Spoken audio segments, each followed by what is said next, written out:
Muy buenas noches a todos. Dando entonces continuidad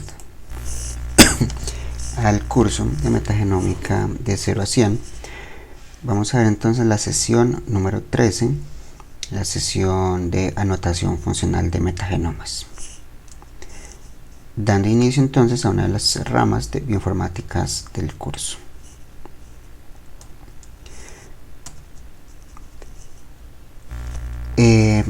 Entonces, ¿qué significa como tal anotar funcionalmente un metagenoma?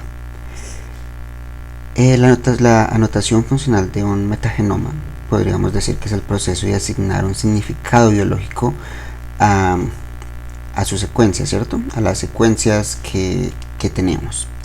Una vez nosotros ya hemos secuenciado y como vimos anteriormente en la sesión anterior, opcionalmente ensamblado el material genético de una comunidad microbiana. Entonces, una vez nosotros hemos hecho esto, tendríamos millones de fragmentos de ADN cuyos roles biológicos son totalmente desconocidos. Para nosotros serían no más letras y letras que están ensambladas opcionalmente. Entonces, la anotación funcional responde a esa pregunta fundamental que siempre se hace o se intenta responder, y es: ¿qué hacen estos genes? Este proceso tiene dos grandes vertientes. El primero es la predicción de genes, la identificación de genes codificantes en las secuencias metagenómicas, y es lo que nosotros conocemos como la predicción de genes o el ORF calling. La segunda es la asignación de función a esas secuencias predichas mediante la comparación con bases de datos de secuencias o perfiles de familias génicas, que es básicamente una búsqueda de homología. Entonces, en el contexto de la metagenómica, el pipeline estándar que está descrito normalmente en la mayoría de la literatura combina normalmente la comparación de secuencias contra bases de datos de proteínas con la clasificación taxonómica y funcional posterior. Entonces, una de las tres preguntas que responde la metagenómica, la que responde la anotación funcional, son entonces: ¿quién está ahí? Es la composición taxonómica, qué pueden hacer y cómo difieren entre muestras, ¿cierto? Que son los análisis comparativos, la composición funcional. Y entonces estas son las tres preguntas fundamentales que responde la anotación funcional. Entonces, una decisión analítica muy importante que se tiene que tomar en la anotación metagenómica es si se trabaja directamente sobre las lecturas o los read-based, o sobre los contings ensamblados o los assembly-based, como vimos en la sesión anterior. Entonces, ¿por qué esto? Porque, como nosotros discutíamos en la sesión anterior, el ensamblaje de lecturas cortas a menudo resulta en contings decepcionalmente cortos con longitudes típicas medidas en miles de bases. No sé por qué, un segundo que estoy teniendo problemas técnicos. Listo, ahora sí. Como tal, el ensamblaje de lecturas cortas a menudo resulta en contings decepcionalmente cortos. El read base, pues como tal, no tiene pérdida por ensamblaje, que nos da una predicción de genes menos precisa, y pues el pipeline estándar Diamond más Mega, pues es justamente el que se usa por el read based. El assembly based pues da unos contings más largos, una mejor predicción de genes y unos contings típicamente cortos.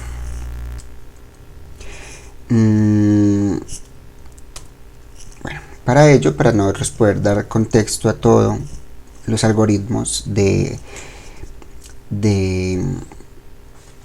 anotación metagenómica, tendremos entonces que ver el algoritmo de BLAST. Bueno, para nosotros comprender la búsqueda de homología, debemos realmente pues entender este BLAST o el Basic Alignment, Basic Local Alignment Search Tool.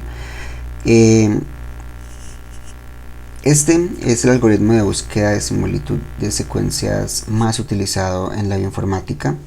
Fue introducido por Altschul y colegas en 1990 y posteriormente fue refinado con alineamientos con gaps en la versión clásica que ya se utiliza desde 1997 más o menos, y pues que básicamente dio origen al Gaped BLAST y el PSI-BLAST.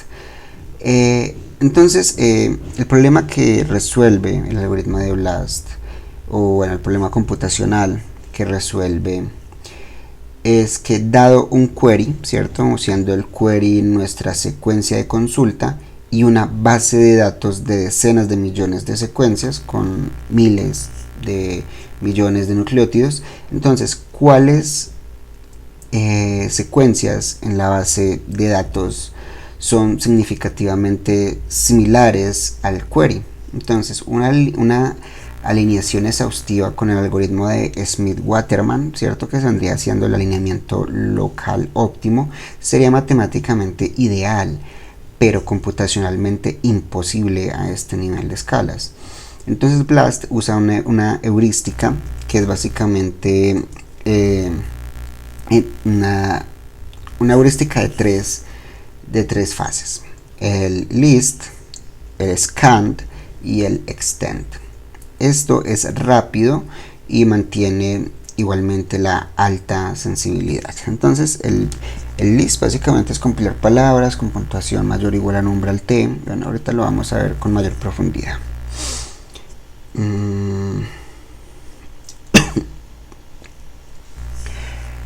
Resulta que la familia BLAST consiste en 5 programas principales que difieren en el tipo de query y la base de datos que buscan.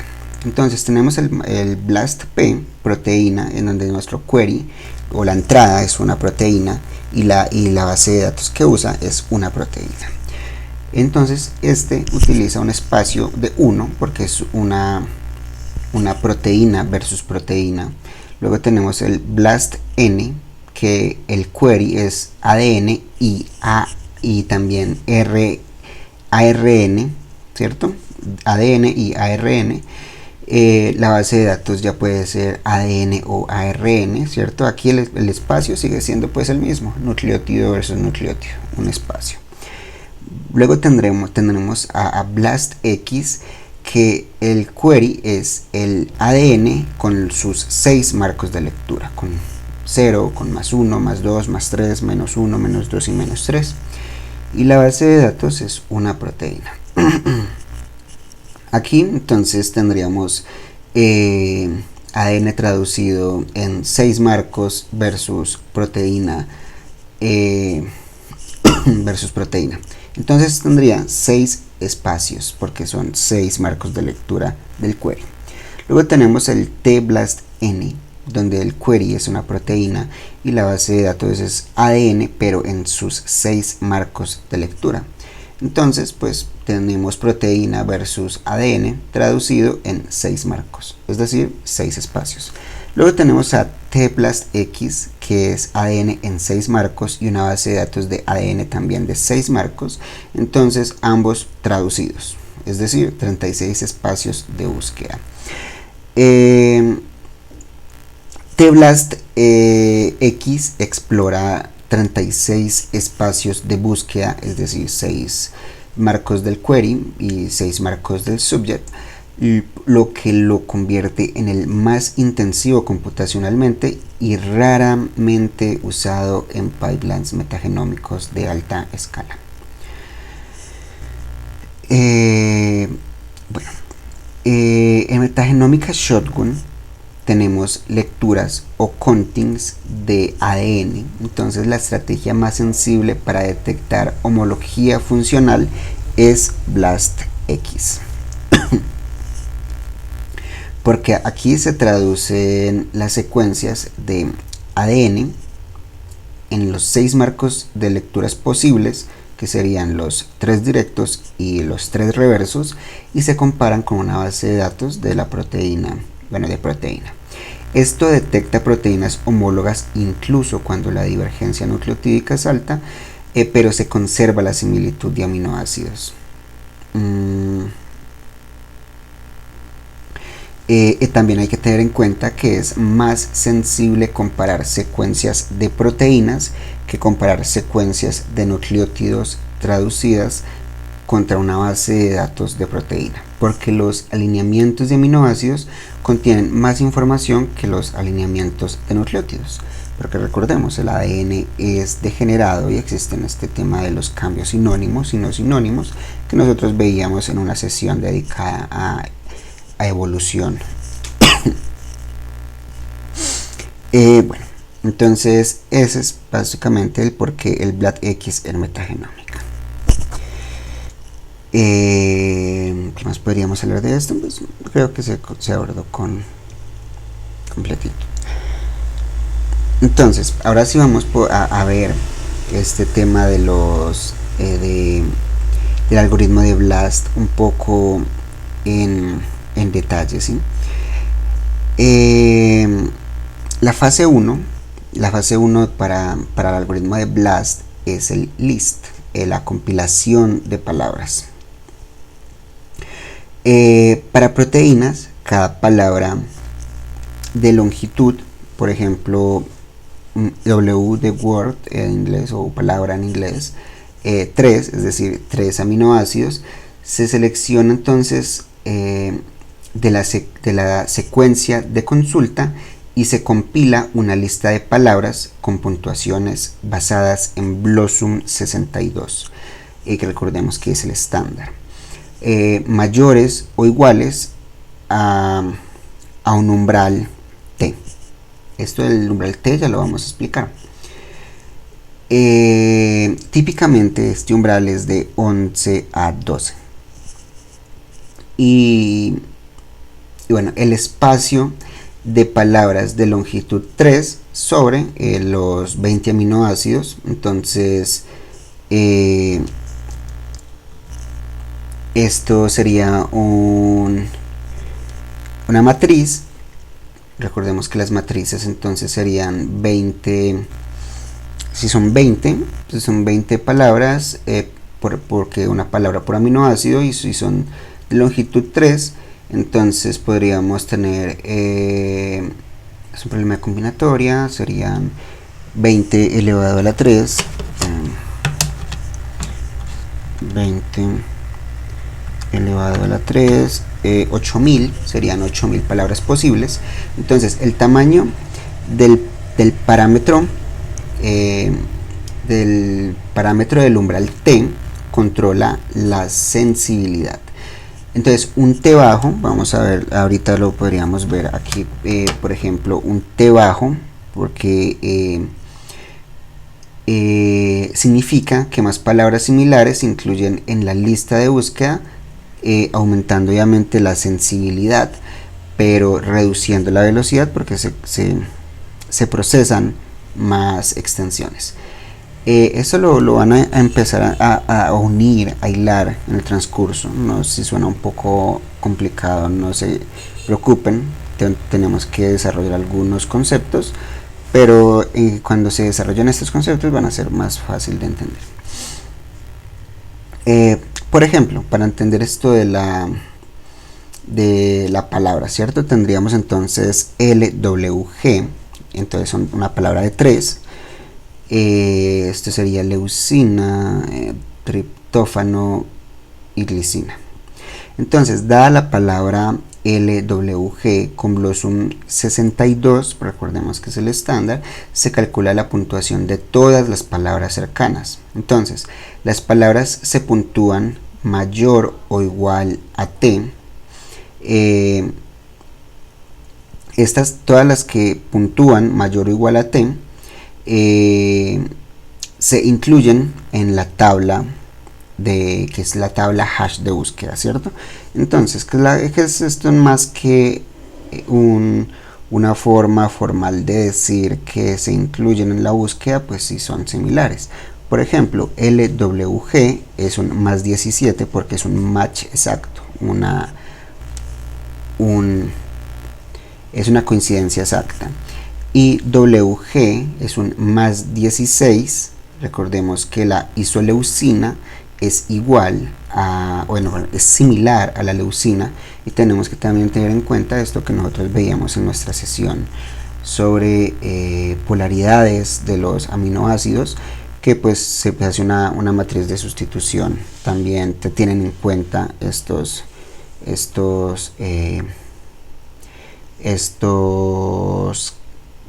características, y también los modelos evolutivos o modelos de sustitución lo tienen en cuenta. Y bueno, en fin, MWG es un más 15, y bueno, así sucesivamente. Luego tendríamos el TWG, que es un más 12, y recordemos que las que puntúan mayor o igual a T, entonces estaríamos en un umbral porque típicamente es 11 o 12.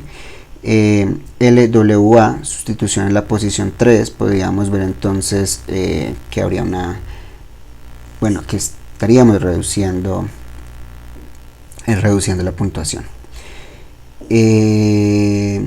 Bueno, entonces de estas palabras vecinas de LWG, 10 podríamos, 1, 2, 3, 4, 5 estarían por encima o igual a la del umbral.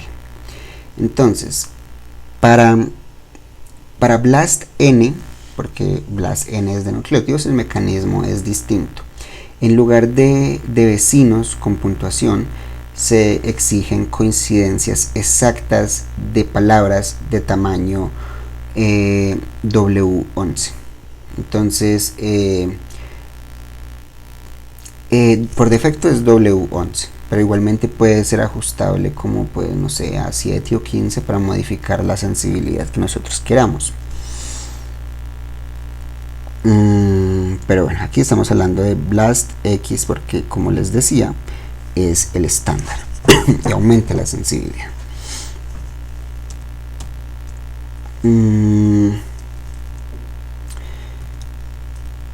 Entonces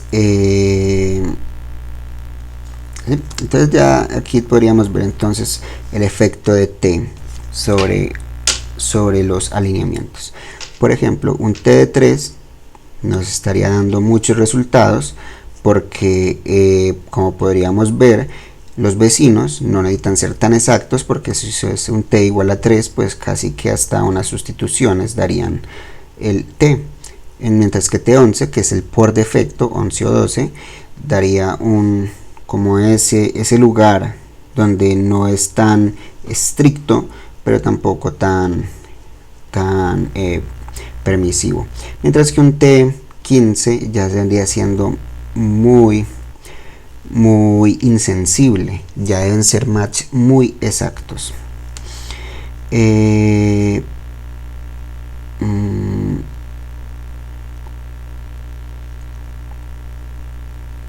Bueno, entonces esto ahorita creo que lo vamos a entender mejor ahorita.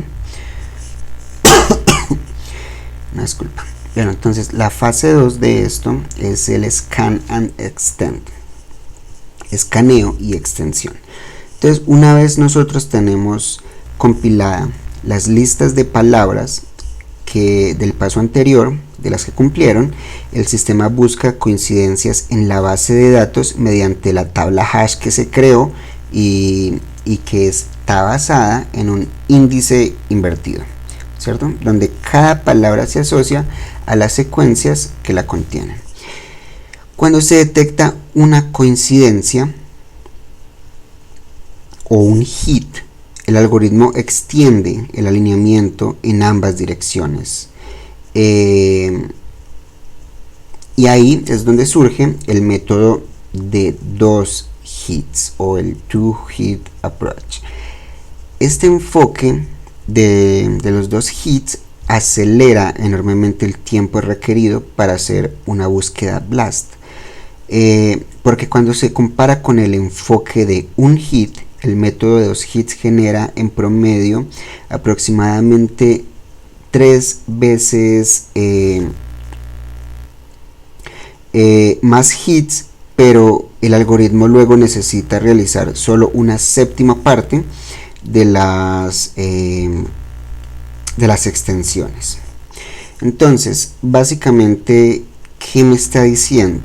Que el método de los 2 hits requiere 2 coincidencias de palabras dentro de una ventana de distancia. Esta ventana de distancia se le asigna la letra A antes de proceder con la extensión del alineamiento. Entonces esto elimina la gran mayoría de los hits espurios que resultarían en extensiones costosas, pero a la final no significativas. Entonces el proceso de extensión procede básicamente en 2 etapas. En la extensión sin gaps, que es cuando el alineamiento sin indels se extiende en ambas direcciones hasta que el score cae por debajo de un umbral de caída o un umbral de caída que le asignamos la letra X. Entonces, los pares de secuencias de alta puntuación, que son este HSP, esto es High Scoring Pairs, que superan una puntuación de corte de letra S, y pues se guardan. Si pasan este umbral de corte, pues son guardados.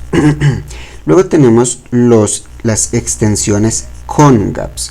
Entonces aquí los High Scoring Pairs se someten a extensión con gaps usando el algoritmo de programación dinámica de Smith-Waterman, pero solo para los pares que superaron la puntuación de corte inicial.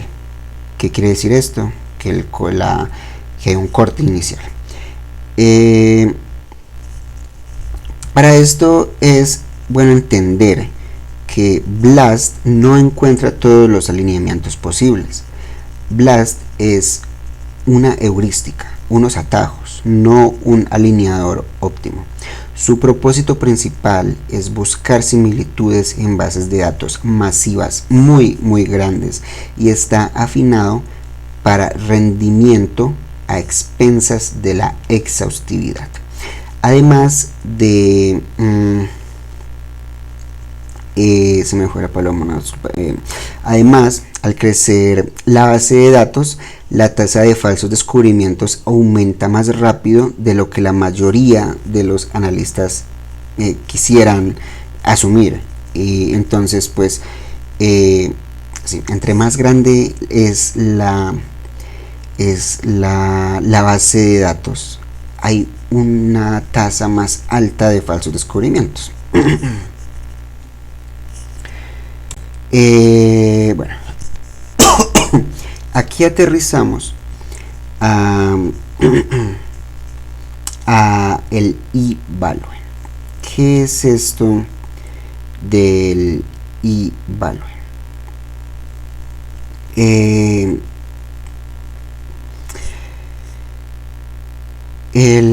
Se me va la paloma, no recuerdo. El expected value. Entonces, el valor E o expected value es la métrica estadística central de cualquier búsqueda BLAST. Entonces, su interpretación correcta para nosotros es fundamental si queremos hacer una anotación metagenómica correcta.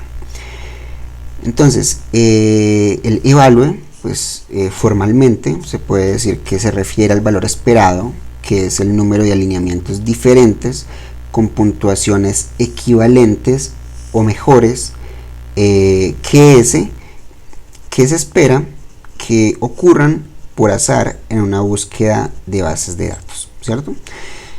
Siendo ese nuestro puntaje de corte. Entonces, un eValue, por ejemplo, de 0.01 significa que se esperaría encontrar un alineamiento de esa puntuación o mejor en 1 de cada 100 búsquedas aleatorias. Un evalue, por ejemplo, de 10 a la menos 10, ¿cierto? Indica que el alineamiento es prácticamente imposible por azar. La interpretación aquí operativa es que pues si a mayor evalue, mayor probabilidad de que sea una coincidencia aleatoria sin homología real. Entonces aquí tenemos la fórmula real del evalue, ¿cierto? Donde aquí las letras pues son la E del expected value o número esperado de coincidencias por azar con corte mayor o igual a S. La K vendría siendo una constante estadística que depende de la composición del query y la base de datos, es decir, es empírica, se extrae de los datos. M viene siendo una longitud del query en aminoácidos, mucho cuidado, la longitud en aminoácidos o nucleótidos si estamos trabajando en nucleótidos. Lambda vendría siendo el parámetro de escala de la distribución de valores extremos, que vendría siendo ya la distribución de Gumbel, ahorita lo veremos. Y S, la puntuación del alineamiento o el raw score. Entonces, lo importante de esta ecuación es que veamos cómo funciona con base a algunos datos. Entonces, si nosotros vemos que la puntuación de S, ¿cierto? Vemos dónde está S en la ecuación. A mayor S, que está en un exponente negativo, tendríamos menor E, ¿cierto? Entonces, más significativo. Luego tenemos el tamaño de M, que es nuestra query. A mayor M, veamos dónde está nuestra ecuación, mayor M, mayor E, es decir, más oportunidades de coincidir por azar, y por eso cuanto más grande es mi query, hay mayor probabilidad de la longitud total, ¿cierto? Luego tenemos el mayor N, a mayor N, que es mi tamaño de base de datos, mayor E. Entonces, más secuencias aleatorias comparadas. Entonces, es bueno que nosotros tengamos en cuenta esto, porque justamente yo les decía anteriormente, a mayor N, porque mi base de datos es más grande, entre más grande sea la base de datos, más está aportando en su ecuación a que el evalue sea mayor. Un evalue mayor es una mayor probabilidad de que sea por azar. Esto tiene implicaciones en metagenómica, porque dado de que el NCBI non-redundant tiene millones de secuencias proteicas, el mismo alineamiento produce un evalue mucho mayor que si se buscara una base de datos más pequeña. Es por eso que en metagenómica se trabaja con un evalue threshold algo más permisivo. Por aquí lo tengo. Sí, se usa el evalue menor o igual a 10 a la 3, a 10 a la menos 5, pues por el tamaño masivo de NCBI non-redundant, que pues a fecha de hoy, 2026, tiene 411 mil millones de aminoácidos. Bueno, entonces luego tenemos el tema del bit score, que es una normalización independiente de la base de datos, y es que esto se hace para facilitar la comparación entre búsquedas con diferentes bases de datos y diferentes matrices de sustitución. Entonces BLAST lo que hace es que normaliza el raw score en bits, y la fórmula pues del bit score es pues esta que ustedes pueden ver aquí. Entonces que vendría siendo pues esto, y pues el evalue pues expresado en función del bit score pues es esta de la derecha. y aparte que es comparable entre diferentes bases de datos y matrices de sustitución. Y bueno, entonces vendríamos ya viniendo a lo que es el p-value. Recordemos que una cosa es el e-value y otra cosa el p-value. Entonces tendríamos unas coincidencias, siendo entonces el p-value la probabilidad del mejor hit. Entonces un e-value de 10 me daría un p-value aproximadamente de 1, sería 0,9999 más o menos. Entonces casi que una coincidencia aleatoria, una casi certeza de coincidencia aleatoria. Recordemos que en esto no estamos hablando de certezas, pues por la epistemología misma del tema, pero pues sí es bueno que sepamos que es casi certeza de coincidencia aleatoria. Tenemos entonces un e-value de 0.05, vendría siendo el umbral tradicional de p-value de 0.05. Uno de 0.001, que vendría siendo 10 a la menos 3, es muy significativo, porque sería siendo nuestro umbral en la metagenómica. En de 10 a la menos 5 es muy significativo, y de 10 a la menos 10 pues es altamente significativo. Como les dije anteriormente, que en la práctica de anotación funcional metagenómica se usa e-value menor o igual a 10 a la menos 3 a 10 a la menos 5 como umbral para anotaciones pues confiables, y pues que esto es mucho más estricto que 0.05 de las búsquedas individuales. Entonces esto compensa el enorme tamaño de NCBI non-redundant y el hecho de que una lectura metagenómica típica se compara contra decenas de millones de secuencias. Entonces valores entre 10 a la menos 3 y 0.05, pues aquí ya empezaríamos a requerir verificación adicional. ¿Cómo se hace esta verificación adicional? Pues viendo la taxonomía, viendo la función, intentando como reconstruir un poco el conocimiento empírico que se conoce de esa enzima, y pues sí, por ese tipo de cosas. Normalmente una enzima conserva su función, aunque diverja mucho. Bueno, ahora sí hablemos por favor de la distribución de Gumbel y los filtros. Los fundamentos estadísticos de BLAST se apoyan en la distribución de valores extremos, que se conoce como la distribución de Gumbel, y pues entonces la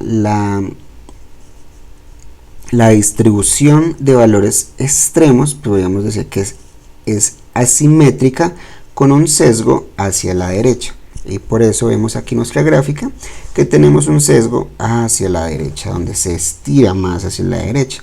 Las propiedades entonces de esta distribución son centrales para nuestra comprensión de la estadística de BLAST, porque nos permite evaluar la probabilidad de que los puntajes más altos en una búsqueda pues hayan ocurrido por azar.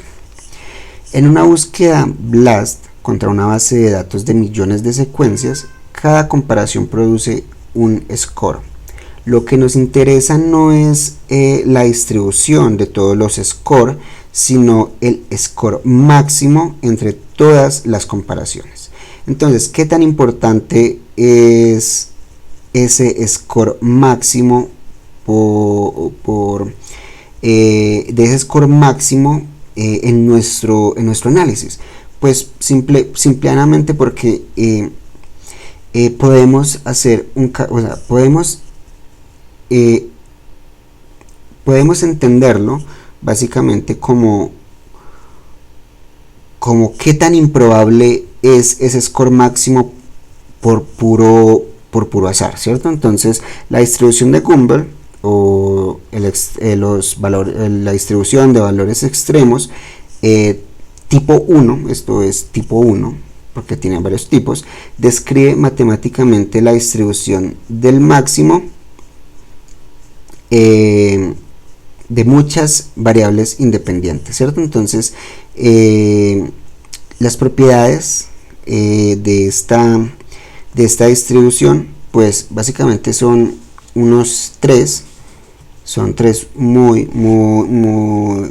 o tres supuestos, que bueno, que es, primero, que es asimétrica, con cola a la derecha más pesada que la normal.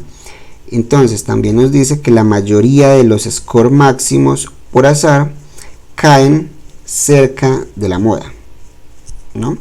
Y el tercero es que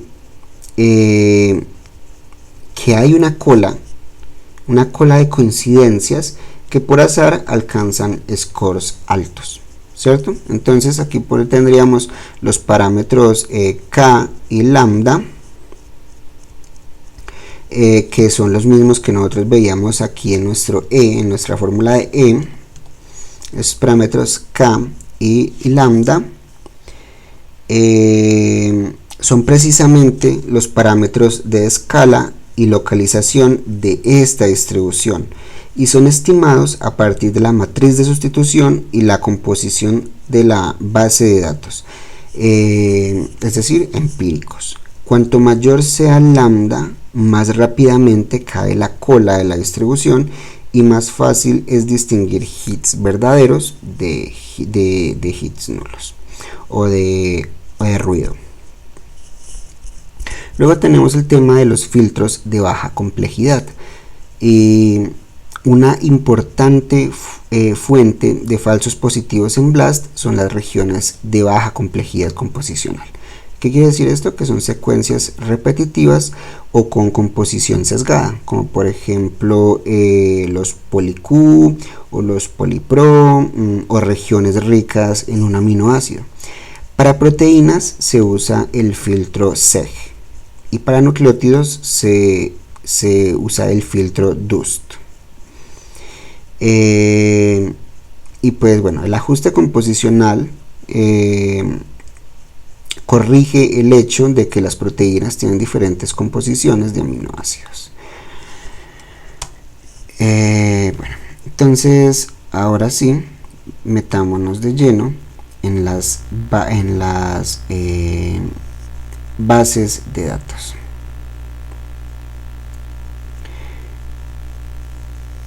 Un segundo, yo verifico que el audio esté funcionando bien. Sí. Bueno, entonces la elección de la base de datos influye dramáticamente en los resultados de la búsqueda. Las principales bases de datos disponibles pues vendrían siendo, pues, para proteínas. Para la base de datos de proteínas tenemos las NR o non-redundant, que tiene aproximadamente 1000 millones de secuencias. Es 4 por 10 a la 9 aminoácidos, ¿cierto? Que combina, este non-redundant combina GenBank CDS, PDB, SWITProt, el PIR y el PRF. Es la base de datos proteica de referencia para búsquedas generales. Luego tenemos las proteínas de referencia, que también es conocida como RefSeq, tiene 200 millones de secuencias. Luego tenemos estas EMNR, que estas son proteínas metagenómicas, que tiene 11,8 millones de secuencias de muestras ambientales por Whole Genome Sequencing.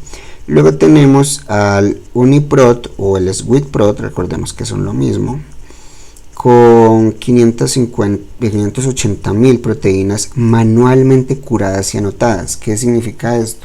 Que no son directamente 100% naturales, sino que son curadas y anotadas. ¿Qué significa esto? Un consenso general. Luego, para nucleótidos tenemos NT o nucleotide, que son 126 millones de secuencias, que combina el GenBank, el EMBL, el el DDBJ, creo que este es el japonés, no recuerdo, el PDB y el RefSec. Entonces aquí es importante para metagenómica, quiero que ustedes tengan esto muy en cuenta, que el crecimiento exponencial de NCBI tiene un efecto directo sobre la estadística de BLAST, como lo hemos comentado, porque la fórmula del evalue incluye N. ¿Qué quiere decir esto? Tamaño de la base de datos como factor multiplicativo. Entonces, a mayor N, mayor evalue para el mismo alineamiento. Entonces, el NCBI, como está 65 millones, esto fuera por allá en la época de 2015, a 1086 millones, ¿cómo pronunciar este número tan grande? Pero en fin, más de 1000 millones de secuencias en menos de una década, entonces por un factor de mayor del 16x. En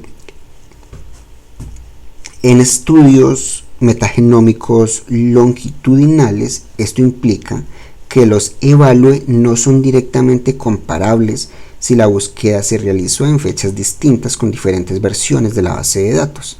Entonces, este crecimiento también incrementa la tasa de falsos positivos descubiertos, porque al incorporar más secuencias a la base de datos, pues se diluye la frontera entre similitud por homología verdadera y similitud por azar. Entonces, no son directamente comparables evalues por estudio y tampoco es algo que se ponga como un reporte estándar. Solamente pues en metadata sí se puede tener para saber más o menos cuántas secuencias se tenía ahí, pero cuando ustedes quieran repetir un estudio antiguo o compararlo, el evalue no es directamente comparable y no tiene nada que aportar más que un contexto temporal.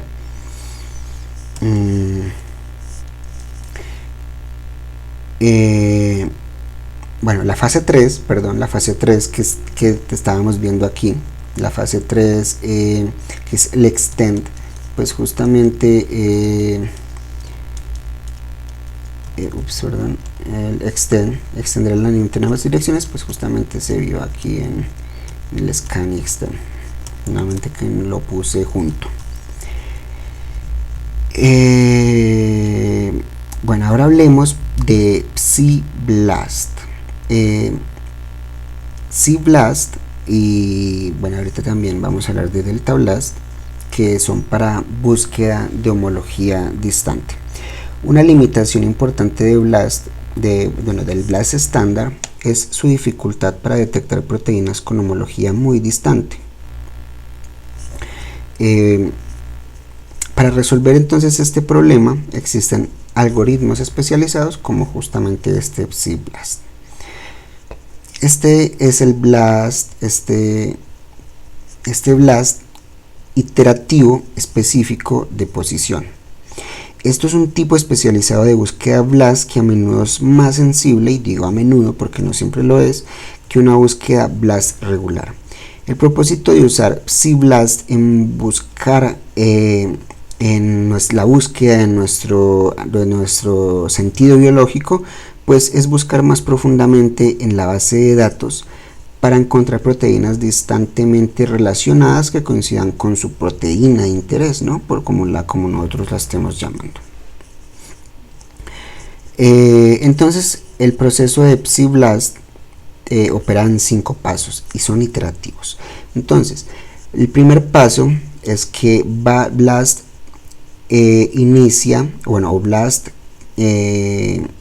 realiza una búsqueda BLAST-P inicial usando el query proteico contra la base de datos con la matriz de sustitución estándar, ¿cuál es? BLOSUM 62 por defecto, a no ser que la cambiamos.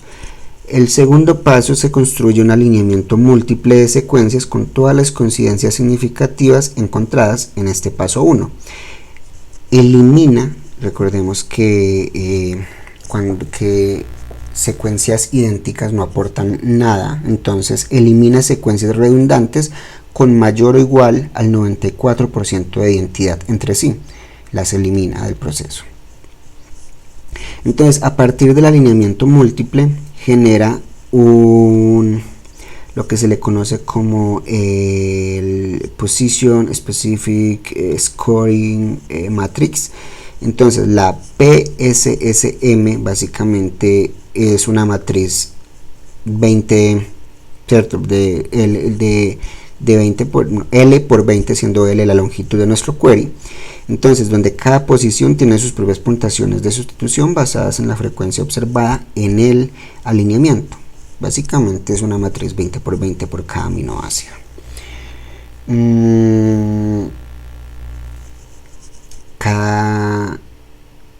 Sí. No, perdón, L por 20 no, esto es un query de longitud L, y pues la dimensión L por 20, entonces cada fila estaría correspondida por una posición en la secuencia de consulta.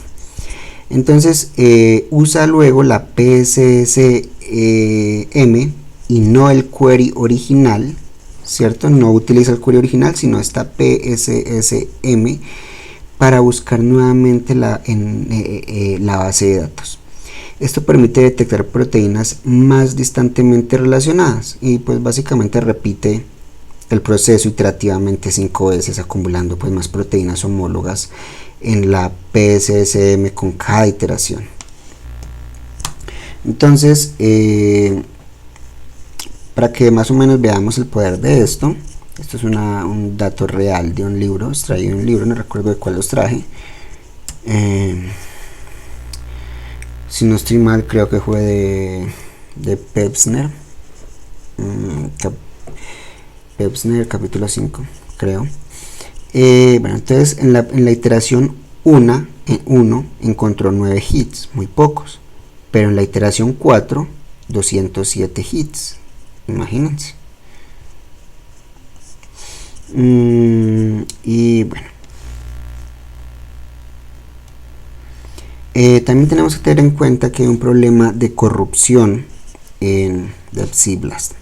Si la PSSM incluye proteínas no relacionadas o los falsos positivos, en las iteraciones posteriores se amplificará el error y se incluirán más proteínas incorrectas. Y pues a esto se le llama corrupción de la PSSM. Y existen estrategias para mitigarlo. Entonces, ¿cuáles esas? Pues utilizar el filtro SEG para eliminar regiones de baja complejidad de nuestra secuencia. También podríamos reducir el evalue de inclusión, por ejemplo de 0.005 a un 0.0001, ¿cierto? Podríamos reducirlo, y también podríamos pues inspeccionar visualmente cada iteración y excluir hits sospechosos. Aleatoriamente podríamos hacerlo. Luego tenemos el Delta Blast o ¿cómo se traduce Dominine?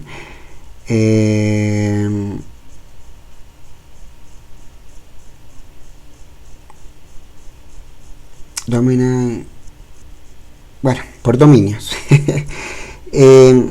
No sé cómo traducirlo. Esta es la herramienta de búsqueda proteica más sensible disponible en el NCBI, porque pues combina el RPS Blast el Reverse Position Specific Blast con una búsqueda de proteínas en la base de datos.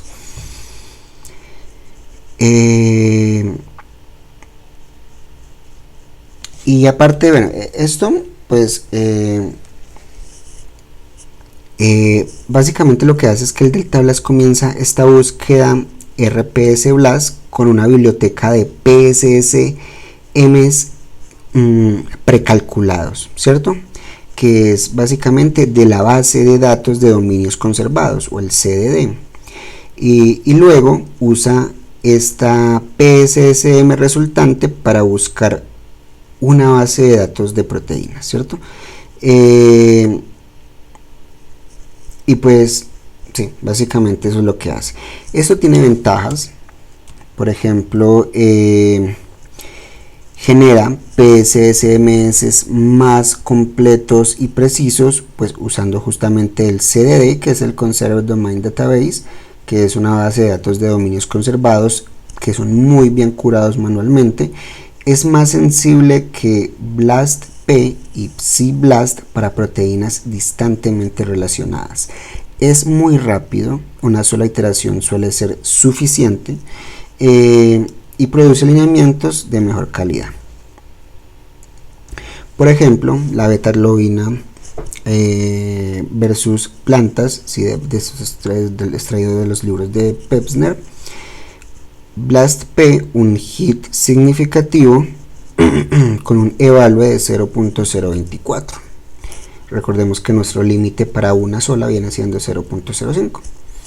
El delta BLAST, 58 hits con un evalue de 10 a la menos 25 a 5 por 10 a la menos 6. Entonces delta BLAST supera ampliamente a BLAST-P. A un número dado de falsos positivos, por ejemplo 1 por consulta, BLAST-P identificó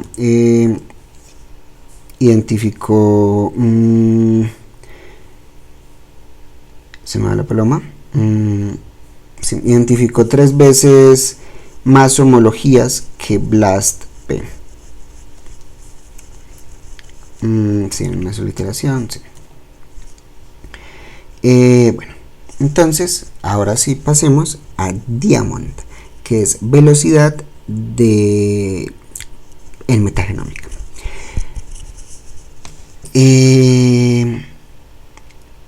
BLAST clásico es demasiado lento para las escalas metagenómicas actuales. Un experimento de metagenómica shotgun moderno puede producir entre 10 a 50 millones de lecturas. Entonces, buscar cada lectura contra el NCBI no redundan con BLASTX tomaría meses de tiempo computacional. Entonces, Diamond, o bueno, sus índices, los índices de Diamond son de memoria, pues un Double Index Alignment of Next Gen Amplicon Data, creo. Diamond entonces resuelve este problema con un rediseño muy profundo del algoritmo de indexación y búsqueda, ¿cierto? Porque eso es lo que hace básicamente BLAST, una indexación. Y Diamond es hasta 20.000 veces más rápido manteniendo la alta precisión, y es más rápido que BLASTX en lecturas cortas. Básicamente esto fue desarrollado específicamente para superar el cuello de botella del alineamiento en los análisis metagenómicos. Bueno, básicamente lo que hace diferente Diamond es que tiene un índice doble. Construye índices de palabras tanto del query como de la base de datos, ¿cierto? Puede ser un índice de palabras de longitud X, ¿cierto? Y las construye. Cuando la construye la posición en el query, construye la posición en el del query y de la base de datos. ¿Qué significa esto? Que ustedes necesitan tener su base de datos ya indexada. Para eso pues pueden buscar algunas que ya están indexadas, otras que no lo están, y pues sí, en internet pues pueden descargar algunas indexadas previamente. Luego tiene el algoritmo de semillas. Diamond lo que hace es que usa semillas esparcidas, entonces eso se le conoce como spaced seeds, que son más robustas al ruido de secuenciación que las semillas exactas que utiliza BLAST. Luego tenemos el particionamiento, que básicamente es que divide la base de datos en pequeños chunks que caben en memoria para permitir la comparación de bases de datos ya muy grandes. Bueno, más o menos cómo es el proceso con Diamond. Primero se construye el índice de la base de datos. Como les decía yo, que tienen que hacer una construcción de la base de datos. Entonces cuando ustedes ejecutan este comando, que hasta la fecha es el más actual, Esto genera un archivo .dmnd o índice binario de Diamond, y pues este paso se realiza solamente una vez. El índice puede reutilizarse para múltiples búsquedas. Entonces, aquí la opción --in especifica la base de datos de referencia en formato FASTA, ¿cierto? Puede estar comprimida en formatos conocidos como lo es gzip, y --d especifica el nombre del archivo de la base de datos de salida. Entonces, pues sí, no es mucho más para hacer. Luego tenemos el tema de lecturas cortas o el modo estándar. Aquí el --d, --dnr, que es decir, la base de datos Diamond, nr.dmnd, --q, el archivo de lecturas en formato FASTA. Puede estar, como yo les decía, gzipeado o con gzip, -o, el archivo de salida en formato DAA, es decir, Diamond Alignment Archive, y -f, es decir, el formato de salida DAA binario requerido para Megan. El formato .daa o Diamond Alignment Archive es un formato binario comprimido específico de Diamond que almacena todos los lineamientos de forma pues ya más eficiente, y además pues el formato de entrada para Megan.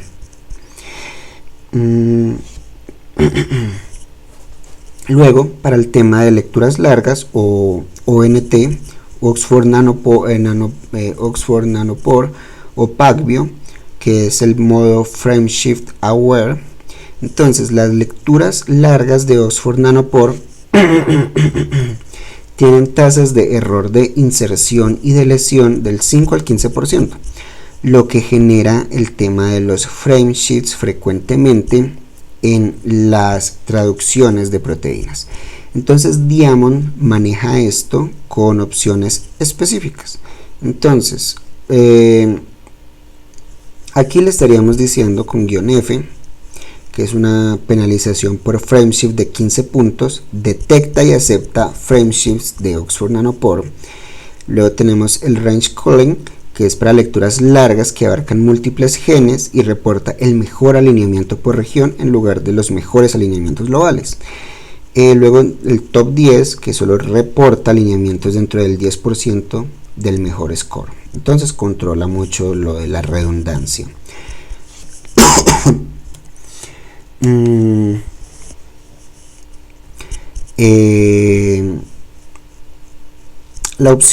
Esta opción range calling habilita el reporte del alineamiento de proteína con la puntuación más alta por rango de consulta. Entonces esto es importante para lecturas largas que puedan abarcar múltiples genes. Y ya, de resto pues todo normal. Estos son datos de rendimiento reales. Estos son extraídos, no son nada estadísticos, sino reales. El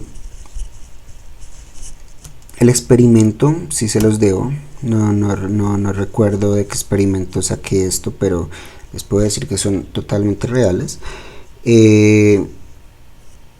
Creo que es un bioreactor de aguas residuales, pero no estoy tan seguro.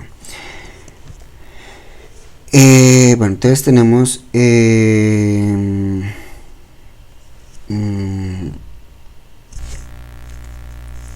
alineadas, tiempo. Bueno, básicamente tenemos las lecturas lecturas cortas. Este es el bioreactor de aguas residuales. Lecturas totales 15 millones, alineadas 72% en 8 horas. Lecturas cortas del conjunto de datos de un bioreactor fijo, de lecturas cortas, pues también 15 millones más o menos, alineadas y tiempo aproximado. Luego tenemos lecturas largas Este si no, esto es un frame, estos no sé, en fin, pero es de Oxford Nanopore, como tal, lecturas largas. Los countings, 3603 countings, alineadas 98,6%, tiempo 3,6 horas. Entonces, la mayor tasa de alineamientos para los datos de Oxford Nanopore ensamblados, comparada con las lecturas cortas de 86 a 74%, pues refleja que el ensamblaje consolida evidencia de múltiples lecturas en countings más largos que tienen mayor probabilidad de tener homólogos en la base de datos. Básicamente es mejor trabajar con ellos. Bueno. Luego tenemos el tema de Megan. Megan es un análisis, es para análisis y visualización metagenómica. Megan, o el Metagenome Analyzer, pues es un software que permite la clasificación taxonómica y funcional de las lecturas metagenómicas a partir de los alineamientos producidos por Diamond.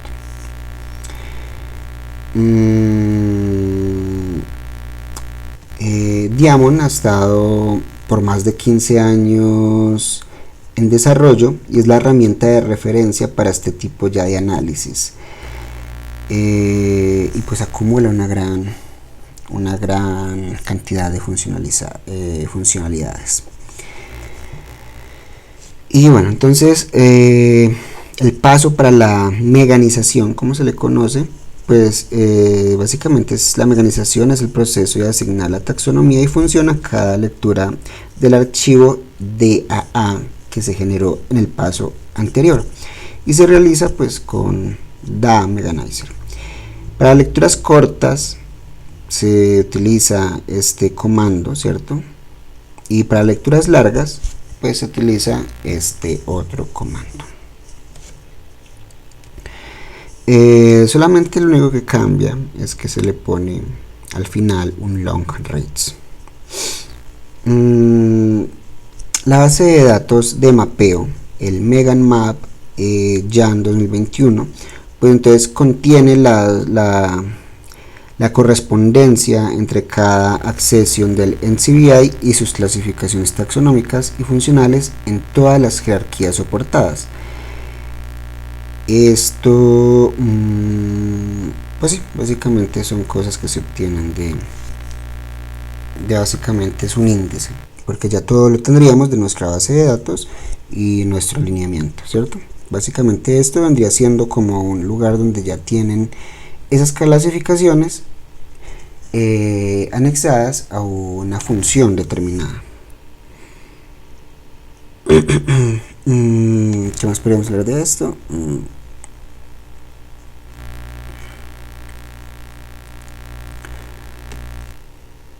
Bueno, para las lecturas cortas del UASB, que es el bioreactor de aguas residuales, la lectura con clasificación del NCBI Taxonomic, 10,2 millones, lecturas con clasificación GTDB, 9,7 millones, con EC, que es para enzimas, 1,9 millones, para SIDS es 2,3 millones y el tiempo fue de 61 minutos, es decir, una hora. Luego tenemos el algoritmo LCA, que para la clasificación taxonómica, bueno, esto pues ya creo que hemos hablado del algoritmo LCA, del ancestro común más reciente, o Lowest Common Ancestor. Esta estrategia es la estrategia central de Megan para la clasificación taxonómica. Cuando una lectura tiene hits significativos contra proteínas de múltiples organismos distintos, pues entonces el LCA asigna el nodo más específico del árbol taxonómico, que es el ancestro de todos esos organismos. Entonces hay tres variantes del algoritmo LCA. Tendríamos primero el naive LCA para lecturas cortas.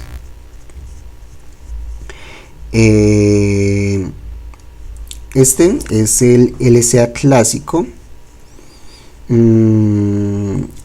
Viene desde el 2007 y dado el conjunto de hits significativos de una lectura, encuentra el nodo más profundo del árbol taxonómico, que es el ancestro de todos los taxones de ese conjunto, ¿cierto? Entonces él no asigna especies, sino que agrupa cuáles son las que coinciden, y las que coincidan, pues el más común de ellos, ¿cierto? Pues justamente el lowest common ancestor.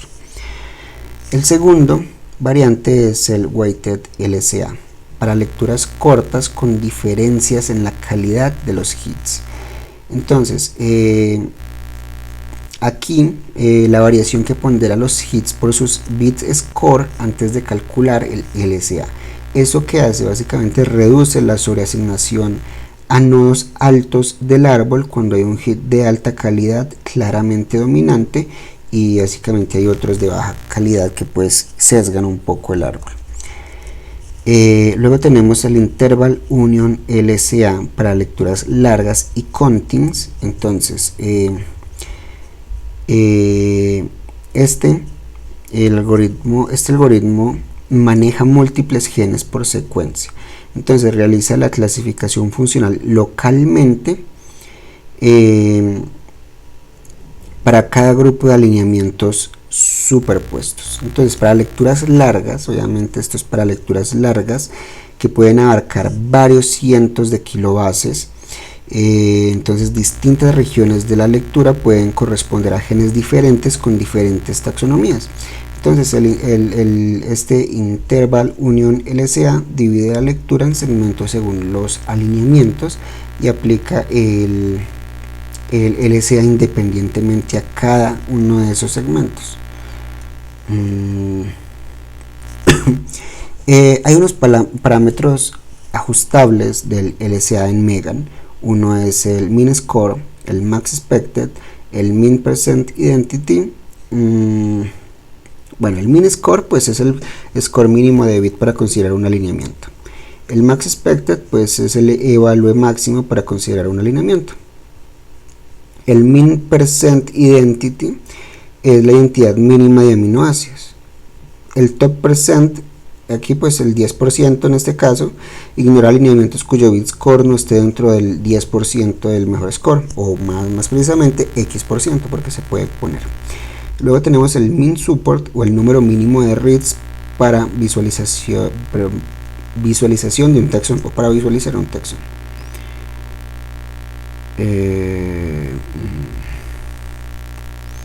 Esperemos hablar de esto. Ahora, los sistemas de clasificación funcional. Megan soporta múltiples sistemas de clasificación funcional simultáneamente. Entonces, actualmente pues soporta el Enzyme Commission, que recordemos que es para enzimas, el EggNog, los ortólogos, Interprot2Go. Bueno, tienen todos estos soporte para todos estos.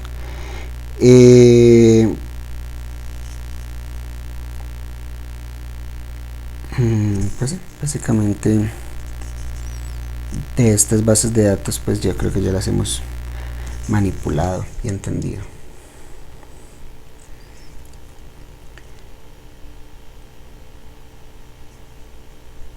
Bueno, no, pues está solamente como por ponerles un poco de información, pero realmente no vamos a ahondar mucho en este tema de las bases de datos.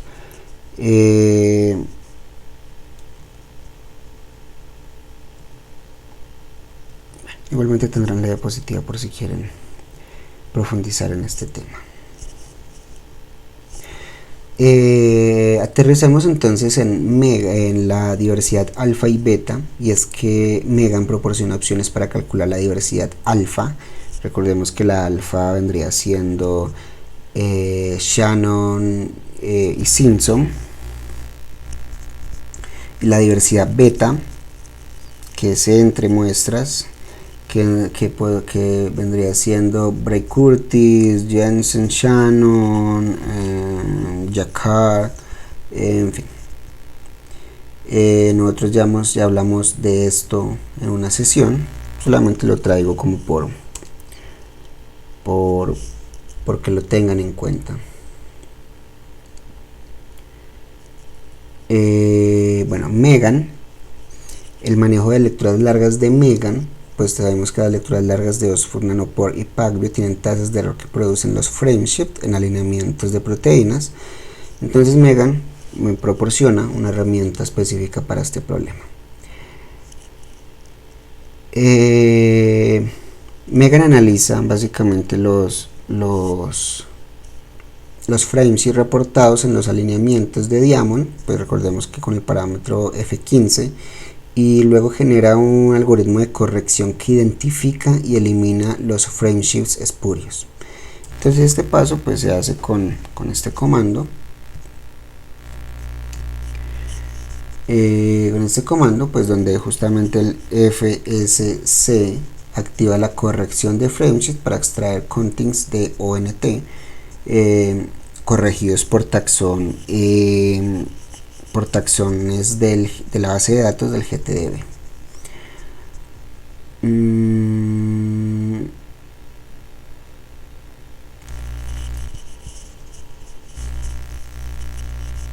Bueno, sí.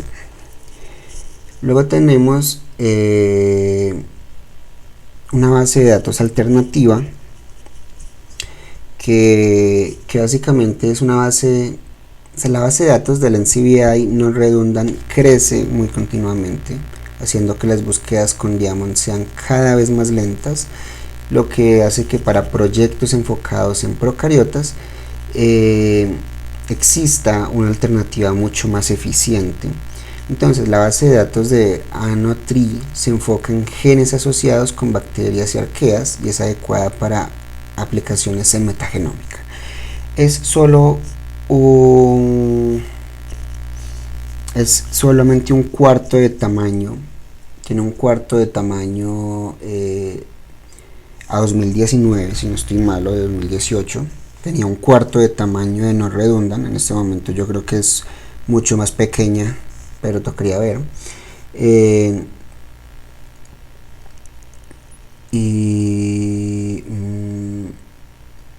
Bueno, para proyectos enfocados en contenido procariótico, el cómputo se ejecuta pues entonces el doble de rápido, mientras que se alcanza coberturas o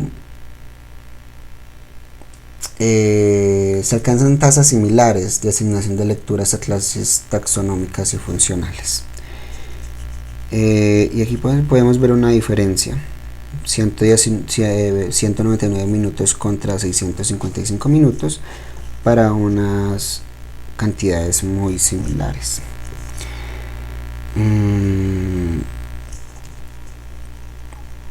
Y bueno, aquí tenemos el flujo para hacerlo con ANOTRI. Luego tenemos entonces, ya aterrizamos a este tema del proyecto de FIN-AGIN.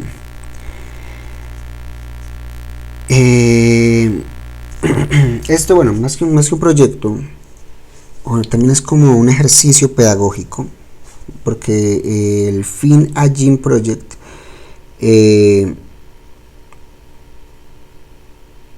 es como un ejercicio pedagógico.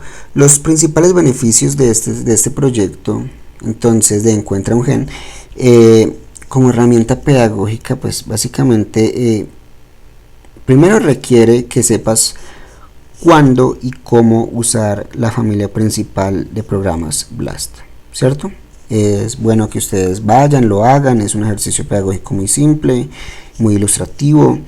Entonces ustedes ahí ustedes aprenden cuándo usar tblast, blastx. Segundo, ustedes te permiten como familiarizarte con una variedad de bases de datos consultables. Por ejemplo, LST, DNA genómico y no redundante. Y 3, requiere que interpretes diferentes tipos de salida de BLAST, ¿cierto? Si la mejor coincidencia no es de la misma especie, tienes un gen novel, ¿cierto? Entonces, resumamos esto más o menos. Resumamos esto entonces más o menos. El primer paso es elegir una proteína. ¿Cuál? Pues cualquiera. Bueno, sí, básicamente podemos, como por ejemplo una beta-arlobina humana. Luego ustedes van, realizan una búsqueda de BLAST-N contra una base de datos de ADN genómico o los ESTs, que estos ESTs son Expressed Sequence Tags, y entonces el tBLAST traduce cada secuencia de ADN en los 6 marcos de lectura y busca similitud con el query proteico, ¿cierto? Entonces, ustedes ahí tendrán dos resultados, ¿cierto? El resultado A, secuencias de ADN que codifican proteínas ya anotadas, no son novels o no son novedosas. Un resultado B, que son secuencias de ADN que codifican proteínas no anotadas. ¿Qué quiere decir esto? Que son candidatos a genes noveles. Bueno, entonces cuando ustedes en el paso 3 toman el ADN del candidato novel y realizan BLAST-X contra NR, contra los no redundant, si la mejor coincidencia no es la misma especie, el gen es genuinamente novedoso. Y pues como paso 4, pues si es novedoso, el gen se nombra, se caracteriza en términos de longitud, homólogos, función predicha, estructura secundaria, terciaria predicha y evolución, ¿cierto? Entonces, esto es un ejemplo del libro de Pevsner, donde cogen la beta-arlobina humana, tBLAST, ESTs de nemátodos,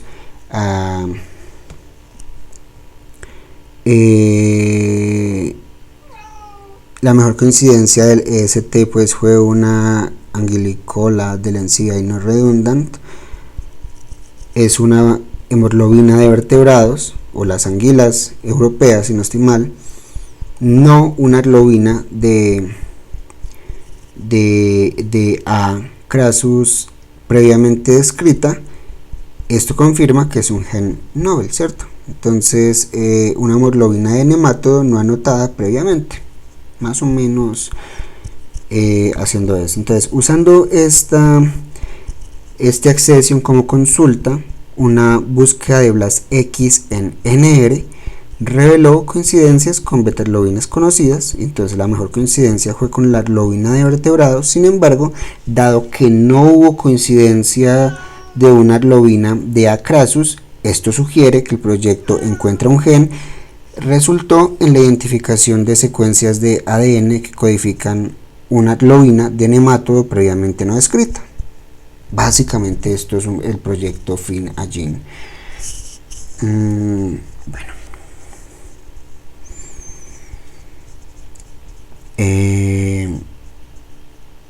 Bueno, si ustedes quieren calcular el cálculo manual del evalue, pues bueno, tenemos algunas formas de hacerlo.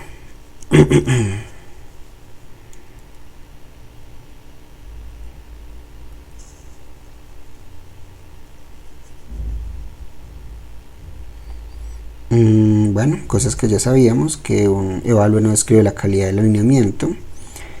Bueno, tenemos entonces estos comandos clave,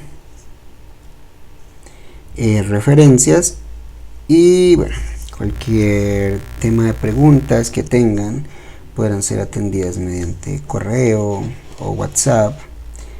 Y bueno, nos veríamos entonces en la sesión número 14.